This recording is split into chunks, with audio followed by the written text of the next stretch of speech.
Kelly McCann said it best when he said, martial arts is something you do with somebody, and combatives is something you do to somebody. And you may ask yourself, why the hell would anyone want to train to be able to do these kinds of things to another human being? Well, for me, there are many reasons, but I'll give you a few of the main ones.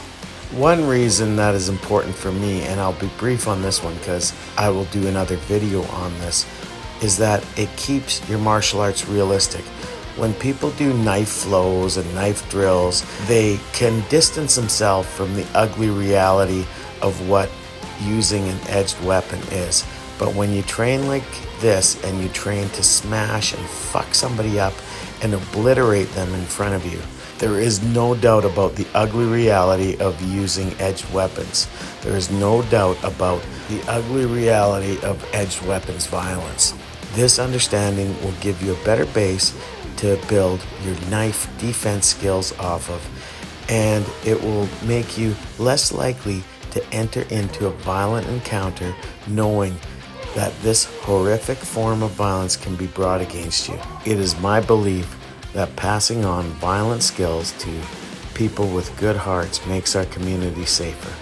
Lee Morrison talks about Tier 1 citizens because it is not the police who are the true first responders to a violent situation. It is the people who are there, the victim, the witnesses, and the people who stand up, because often there are people who stand up against terrible violence. Most are untrained, but if we had a lot of people in our communities who are willing to stand up for others and are good at using violence, our communities will be safer places to be in.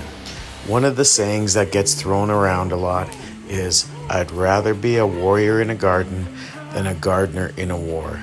And I love that saying, to be honest. I would rather have these skills and never have to use them. I doubt I will ever have to use them, to be honest. But by spreading them to others, we continue growing a network of people who have the skills to counter violence. And it is, as I said, our own responsibility to counter violence. And violence is an unfortunate reality of the human condition.